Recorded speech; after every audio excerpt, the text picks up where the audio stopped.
Okkur langar að fjalla aðeins þann mikla fjölda fólks frá Venezuela sem hefur komið hingað á undanförnum árum. En við getum það náttúrulega ekki, við getum ekki talað við marga einu. En það komin hingað einn maður frá Venezuela sem kom hingað hvað fyrir 6-7 árum, Daniel Onava. Já. Vertu velkomin. Já, sæll, takk fyrir. Má ég byrja að spyrja þig af hverju komstu hingað? Já, bara svona, ég var í Kólumbíu fyrst að vinna í eitthvað alþjóðleg samtök, svona kalla á einsku svona non-profit, og það svona kapli hérna, íslensku kapli hér. Svo ég sótti vinnu þarna og fékk sá stöðu í 2016. Svo ég kom til Íslands fyrst í september 2016. Með atvinnulíf og svona, en þú kemur ekki hingað inn sem, þú ert ekki að leita hæli. Nei. Þú kemur bara að vinna. Nei, já, einmitt. En þegar þú komst þá voru ekki margir frá Venezuela og Íslandi, kannski 100? Já, kannski 100 myndi ég segja. Ég spjallaði við ein manneskja sem bendi mér á hlutir á íslensku. Ég spurði þessi manneskja hvernig lífið á Íslandi og svona hvernig svona félagslega ástandi og líka stundum hérna hvernig politics virkar hérna á Íslandi og svona, að því að þetta var partur af umsóknina fyrir þessari vinnu, var að skilja íslenska samfélag, að því að ég ætlaði að vinna með ungt fólk þar. Svo ég þurfti líka að vera eitthvað upplýstur hvernig raunveruleika Íslendingar er. Og hvernig er raunveruleiki Íslendinga? Hvað mikið tíma eigum við? Það er bara eins og ég myndi bara skilja svona í stuttumáli. Mér finnst Ísland er svona álegg á milli samlöku. Þessi samlöku er Bandaríkin og Norðurlöndum. Svo Ísland er það menningarlega, félagslega og þetta er mjög sérstakt. Að því að stundum þegar ég kom fyrst, ég fann ekki mikið kultursjokk, svona menningarsjokki. Og það ég hafði verið skiptinemi í Bandaríkin fyrir mörg ár. Svo bara ég kannast við það. Og svo eftir nokkur mánuð, það fyrsta árið, þá byrjaði ég að finna fyrir svona skandinavisk partur af Íslandi. Og það kom bara svona meiri menningarsjokki. Þetta var ekki eins og í Bandaríkjunum? Nei, þetta alls ekki. En þú gætir haldið það fyrst þú kemur til Íslands að þetta sé mjög bandarískt, en svo smátt og smátt áttar á því að það er eitthvað annað annað. Já, það byrjar þannig. Það byrjaði þannig fyrir mig. Og núna er ég bara komið með eitthvað svona tök á málinu, til dæmis. Það var líka málið. Leið að ég náði íslenskuna, það byrjaði uppgöta svona skandinavisk hluti af Ísland sem ég var ekki með átgang fyrir, að þegar ég var ekki með tungumál. Þegar þú komst að þá voru svona, segjum, 100 manns frá Venezuela á Íslandi, en núna koma 200 á mánuði. Já. Það er svolítið mikið. Það er frekar mikið. En bara gott. Og verður þú eitthvað varð við þetta?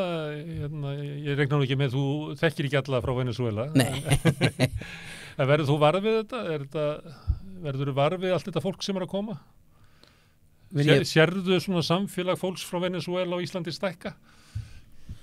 Já, bara það sést bara að minnsta kosti fólk sem eru bara að vinna aðeins meira í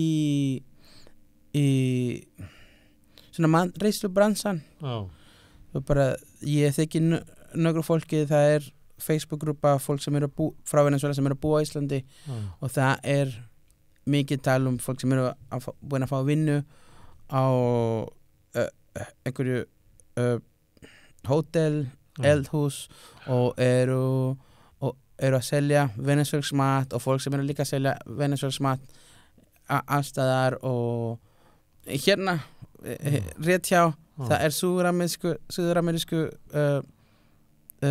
matvöruverslun og það búin að stækka meira og meira svona vorur frá Venezuela svo bara eitthvað sem skapað í mér svona mikið nostalgíu þegar ég með svona nostalgíu fyrir venezuelsk mat það fyrir þannig og keypti mér mat til að búa til venezuelsk mat. Þeir sem koma hingað frá Venezuela, þau fara að vinna í eldhúsum, þrífa hótelherbyrgi, í láglaunastörfum mikið til. Já. En þetta ekki allt saman fólk sem í láglaunastörfum heima? Nei. Þannig það kannski svolítið svona áfall að koma, vera kannski kennari eða eitthvað í Venezuela og vera svo allt innbyggður að búa herbergi á Íslandi. Já, það skapað eitthvað eins og það skapað eitthvað svona orgi á manni en samt ég að tala með eftir mín reynslu. Ég upprunalega með BA í grafísku hönnun. Ég kom hér með atvinnutilboð sem grafísku hönnun og markastjóri fyrir stór samtök, svona góðgerðarsamtök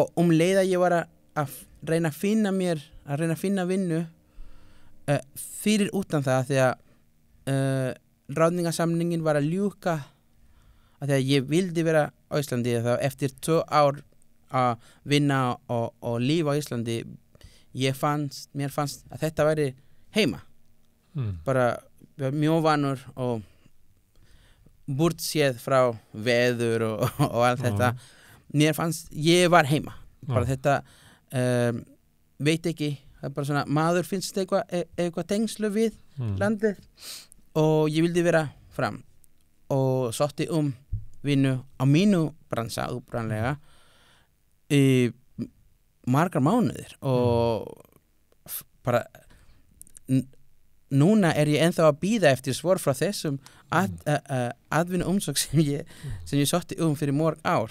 Það var ekki svarað? Það var aldrei svarað. Af því að þú ert ekki Íslendingur og þú ert með erlend nafn, þá bara ekki svarað. Ég myndi spekulera það. En ég fann vinnu á leikskóla þar sem ég gat nýtt kennslureynsuna mína. Ég var enskukennari heima í Venezuela og ég vann á samtími þegar ég var að ná grafísk hönnun diploma þann tíma. Svo ég gat nýtt þessi reynsla og lærði líka íslensku með börnun og líka fór á íslensku námskeiðum og allt þetta og náði tungumál og svo fór í HÍ til að verða kennari þó ég núna komið með leyfisbréf svo þetta var svona aðeins, ég þurfti bara svona að beygja í svona stór beygja fyrir skrána mína eða starfsferðið minn en það líka þannig allstaðar bara það fólk sem að koma frá Venezuela til koma til Bandaríkjan til dæmis frá Venezuela byrjar einhver staðar byrjar alltaf neðst já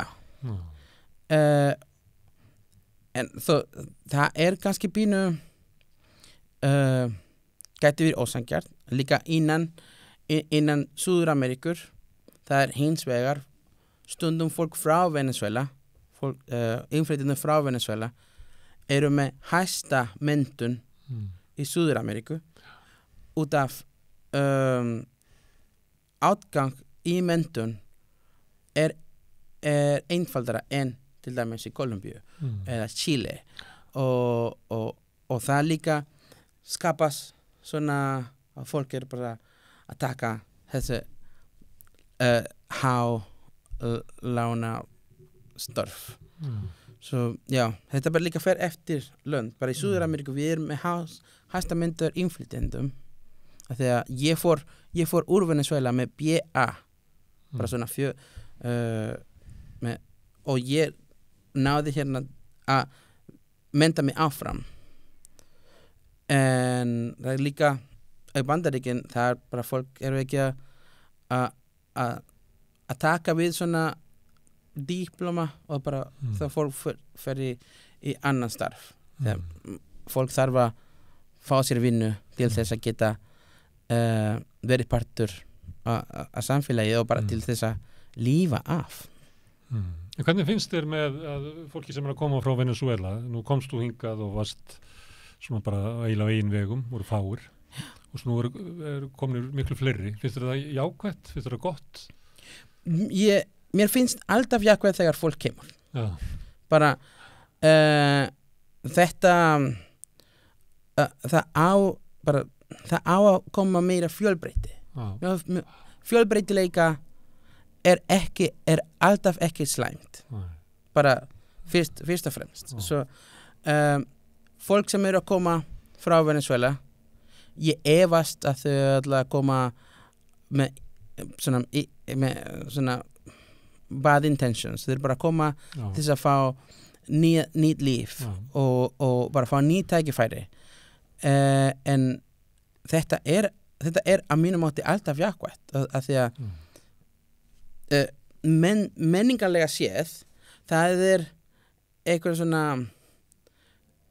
leiðin sem Íslendingar í heildina hugsa hlutina svo að hafa nýtt fólk koma inn í landin geti skapað nýja leiðir til að leysa málum og ég sé þetta eins og bara gott að það geti skapað svona nýskopun og bara margt fleiri góð hluti það þarf líka að styðja fólki meira sem eru að koma svo sem geti líka vera meiri virkir Styðja hvernig með íslensku kennslu já, til dæmis íslenska kennslu taka marka á prófunum sem þau eru með þannig að þú getur unni við það sem þú mentar því já, bara kannski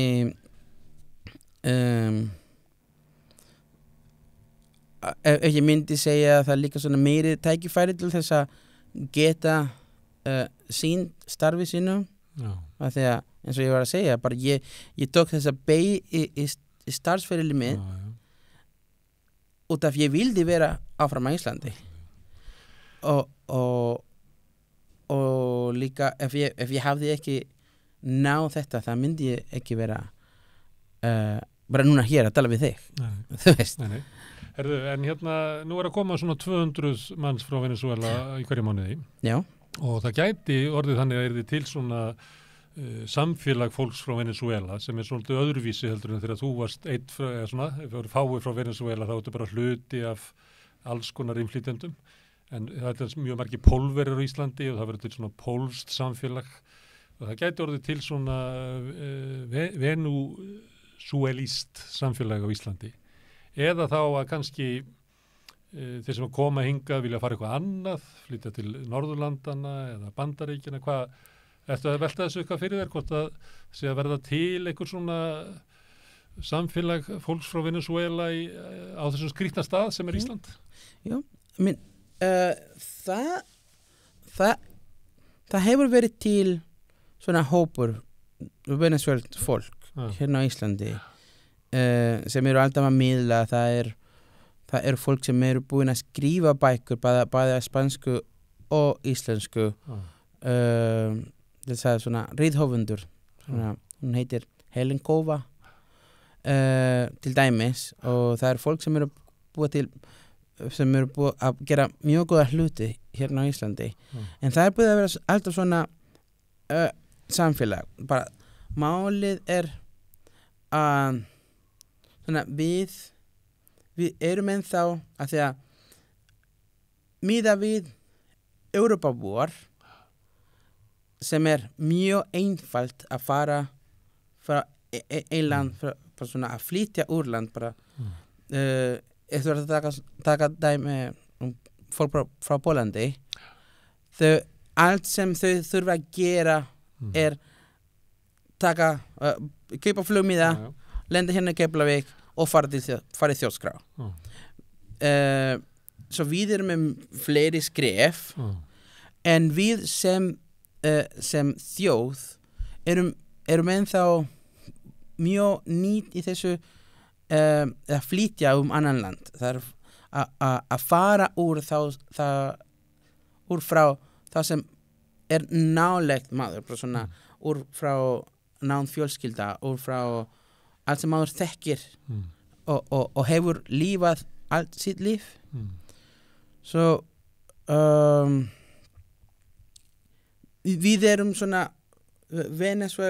venezuelsk innflytjendur svona eins og svona lítil eyjar en ég gerir grein fyrir að með tímanum þetta myndi svona þéttast og við erum bara aðeins meiri saman og leið að við erum að kynast okkur af því að það út af ástandið í Venezuela það líka smá svona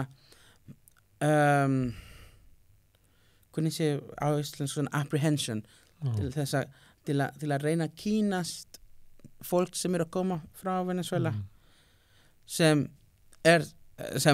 frekar slæmt en það samsvarar ástandið í Venezuela líka hvernig mikið division sem hafi verið í mörg ár bara síðan 98 svo það líka í hópnum sem að koma hingað það alls konar fólk já, það alls konar fólk bara allt en ég bara gerir grein af allt þetta fólk þó alls konar eru líka að koma hérna til Íslands til þess að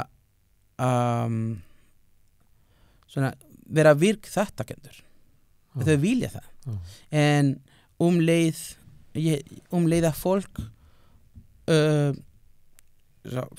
til þeim frá Venezuela eru bara komið með einhverja svona venjur búin að venjast við Ísland og allt sem tengist Ísland tungumál og svo framvegis myndið þau bara setja rætur hér að þegar mín reynslan var svo ég bjó í Bandaríkin í nánast 2 ár ég skipti nám en samt mér fannst að ég var bara svona gestur ég bjó í Kolumbíu 2 ár fyrir að koma til Íslands ég var ekki að plana að koma til Íslands þegar ég flutti til Kolumbíu fyrst og þó Kolumbía og Venezuela eru bara hlið við hlið við erum nágrannar við erum mjög tengt sagan okkar báðlandum mjög tengt svona nátengt ég fann fyrir að ég sé ennþá innflytjendur að ég hér svona að taka plás sem innflytjendur frá Venezuela og leið að ég kom til Íslands ég vissi að ég var innflytjendur en ég fann fyrir mig svona tilfinning að ég var í heima sem eitthvað sérstak að ég gat ekki að ég fann ekki á spænsku mælandi land sem við hliðina á mínu land svo ég gerir grein fyrir að fólk sem að koma hér leið að þau upplifa meiningu og upplifa tungumál og ná tökka tungumálinu myndi líka setja rætur og finna það sama af því að við viljum bara við sem Venezuela búar viljum bara að fá fleiri tækifæri og fá að lífa svona betri líf Hefur þú farið til Venezuela síðan þú fórst síðan þú komst til Íslands 2016? Nei, ég fór til Venezuela áður en ég kom til Íslands. Já. Ég hef ekki farið aftur. Og saknar þú Venezuela? Ég sakna meira Já, fólksins. Ég þíns. sakna meira svona vinir sem ég átti, en þau eru bara núna dreift út allt. Ég hef ekki farið til Venezuela því að kjarnafjölskyldan mín flutt til Argentínu. Svo síðast sem ég fór að heimsækja kjarnafjölskyldan mín var fyrir COVID. Og mamma mín kom til Íslands í fyrra fyrir útskrifta aftunina. Þannig að Venezuela þitt, Já. það eiginlega horfið, það splundrað. Já. Það til Argentínu út allan heim. Já, Venezuela sem Þannig þú getur ekki farið heim. Þannig heimið farið. Ef ég fer aftur til Venezuela, þá myndi ég finnast að ég væri turisti. Af því að þó ég veit, ef ég fer aftur til heimaborgina mína, þó ég veit hvað allt þá myndi ég bara, já, þetta var ekki hér þegar ég var, þetta var ekki hér, þetta eitthvað nýtt. Og það myndi ég finna eins og ég væri svona turisti aðlega. Danilo, kæra þakki fyrir að koma hingað og segja okkur frá bara þínu lífi og þinna landa. Kæra þakkir. Takk alveg fyrir.